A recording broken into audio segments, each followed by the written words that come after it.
वैसे तो दज्जाल के बारे में बहुत सी अहादीस मौजूद हैं, लेकिन एक हदीस ऐसी है जिसमें वाज़िया पॉइंट्स मौजूद हैं। एक बार नबी पाक सल्लल्लाहु ताला अलैहि वसल्लम के पास एक तमीमदारी ईसाई आया। उसने इस्लाम कबूल किया और नबी पाक को कुछ यूं वाक़या बयान किया कि एक बार हम 30 लोग अरब से मशरक की तरफ सफ़र पर रवाना हुए कि अचानक से समंदर का मौसम बदल गया और हमारी कश्ती अपने रास्ते से भटक गई। एक माह इधर उधर भटकने के बाद आखिरकार आफताबे गुरूब के वक्त समंदर ने हमारी कश्ती को एक जजीरे के पास ला खड़ा किया और हम छोटी कश्तियों के जरिए जजीरे के अंदर गए। वहां हमारी मुलाकात एक अजीब मखलूक से हुई जो कि दिखने में मोटा और उसके जिस्म पर बहुत से बाल थे। हमने उससे पूछा, तुम कौन हो? उसने कहा, मैं जसासा। हमने उससे पूछा, तुम क्या चीज हो? उसने कहा, मुझे छोड़ो, उस मंदिर में जाओ, वहां पर एक शख्स तुम्हारा शिद्दत से वेट कर रहा है। जब हम अंदर गए तो एक शख्स को जंजीरों से बंधा हुआ पाया और उसके हाथ गर्दन के साथ जकड़े हुए थे। जब उसने हमें देखा तो उसने हमसे 3 क्वेश्चन किए। मुझे बहसान के खजूरों के दरख्तों के बारे में बताओ, क्या वहां पर कोई फल लगे? हमने बताया, बिल्कुल वहां पर फल लगे हुए। उसने कहा, अनकरीब वहां पर कुछ नहीं होगा।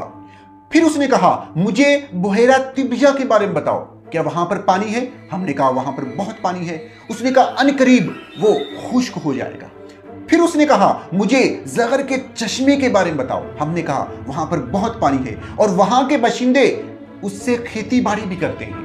फिर उसने कहा, मुझे अरब के नबी के बारे में बताओ, क्या वो दुनिया में आ चुके हैं? हमने कहा, बिल्कुल, वो मक्का से मदीना हिजरत करके भी आ चुके हैं।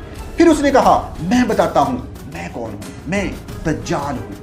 अनकरीब मैं अपनी कैद से आज़ाद हो जाऊंगा और तमाम इलाकों में जाऊंगा सिवाय मक्का और मदीना। रसूल अकरम सल्लल्लाहु ताला अलैहि वसल्लम ने तमाम लोगों को मुखातब करके फरमाया, ये मदीना है। तमीमदारी जो कह रहे थे वो बिल्कुल सच है।